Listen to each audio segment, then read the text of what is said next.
কাদের দোকানে কেনাকাটা করতে গেছি আর নিশ্চয়ই বলতে হবে না। হ্যাঁ হ্যাঁ, ঠিকই ধরেছো, সীমাদিদের দোকান থেকে। এই দেখো আমি কি কি কিনেছি সবই কিন্তু আজকের ব্লগে আমি শেয়ার করব। শুধু এই একটাই জামা নয়, কিন্তু অনেক প্রচুর কেনাকাটা করেছি। আর এত সুন্দর কি হয়েছে না হয়েছে পুরো ব্লগটা না দেখলে তোমরা কিচ্ছু বুঝতে পারবে না। চলো আজকের ভিডিওটা দেখতে থাকো সবাই। কেমন আছো? অবশ্যই চৈত্র সেল মানে বাঙালির আলাদা ইমোশন, তাই তো? কেনাকাটা করতেই হবে, পয়সা থাক বা না থাক সেটা কোনো ম্যাটার করে না। পয়সা থাকলেও কিনবো, পয়সা না থাকলেও তাই এখন আজকে কেনাকাটা করতে যাচ্ছি বড় একটা ইউটিউবারের দোকান থেকে কিনবো।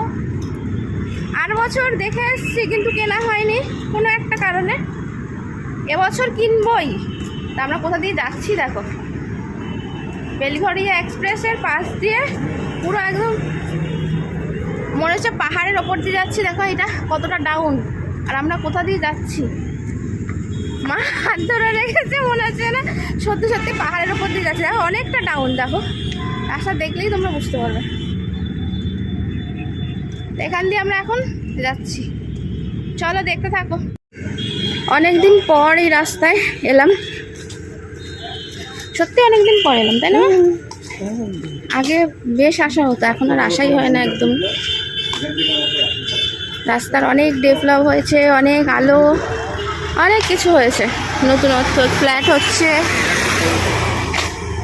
অনেক ফ্ল্যাট যদিও আছে এখানে রেডি, এটা নতুন হচ্ছে।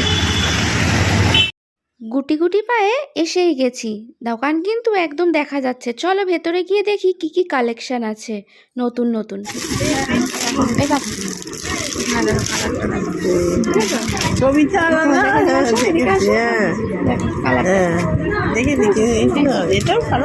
না এমনিও ঠিক আছে, আর ভিডিও করলে তখন ভালো লাগবে। এই জিনিসটা আবার সব কাস্টমার বোঝে না বিষয়টা, এই জন্য তোমাকে দেখালাম। দেখো ক্যামেরা দেখো, আর দেখো, দেখেছো তফাৎ। এবার বলি এখানে কি হলো। সত্যি কথা বলতে আমি গিয়ে এখানে বেশ ভালো লেগেছে। এখানে প্রতিটা মেয়ে যে আছে এখানে রাখা, প্রতিটা মেয়ের ব্যবহার ভালো। আর ওখানে ভাই বসে আছে, কাকিমা বসে আছে, বাইরে শঙ্করদা দাঁড়িয়ে আছে, আবার ভেতরে সীমাদিও রয়েছে। সত্যি সবার এত সুন্দর ব্যবহার। প্রচুর কেনাকাটা করেছি। দেখো বিলিং কাউন্টারে দেখেছো পুরো মানে আমার জিনিসেই ভর্তি হয়ে গেছে। এতগুলো জামা কিন্তু আমি নিয়ে নিয়েছি, সব কটাই আমার প্রচুর পছন্দ হয়েছে। তোমরা একবার গিয়ে দেখতেই পারো, সত্যিই ভালো। এতদিন তো শুনেছিলাম, আজকে নিজের চোখে দেখলাম। প্রচুর কেনাকাটা করেছি, আমার সাথে গিফটও পেয়েছি। কি আছে আমি জানি না, খুলে তারপরে বলতে পারবো কি আছে। তোমাদের কিন্তু আমি কি কি কিনলাম প্রায় দেখিয়েই দিলাম। তার মধ্যে একটা জামা আমি পরতে পারিনি, কারণ প্রচুর রাত হয়ে গেছে আর মানে সময় নেই, এখনও রান্নাবান্না করতে হবে। আর এদিকে গিফটটা তোমাদের বলেছিলাম, গিফট কি দিয়েছে সেটা আমি বলছিও না আর দেখাবোও না। কারণ দেখো গিফট হলো একটা আলাদা ভালোবাসা, এইটার নিয়ে কোনো তর্ক বিতর্ক অনেক কিছুই হয়, কিন্তু আমার মনে হয় এটা ঠিক নয়। কারণ গিফট মানুষ ভালোবেসে দেয়, সেটার কোনো মূল্য হয় না, কোনো তুলনা হয় না কোনো জিনিসের সাথে। সত্যি করে বলো তো, কোনো দোকানে গেলে কি আমরা গিফট পাই? পাই তো না, জাস্ট ছাড় দেয় কিছু পার্সেন্ট। তো এখানে ছাড় দিয়েই কিন্তু জামা কাপড় রাখা রয়েছে, তার সাথে উপরি পাওনা হলো একটা গিফট। যাই হোক, গিফট সব কিছুই মানে যাই মানুষ দুক সেটাই আমাদের কাছে অনেক মানে ভালোবাসার একটা জিনিস। সত্যি কথা বলতে আমার এই দোকানে গিয়ে ব্যবহারটা খুব ভালো লেগেছে।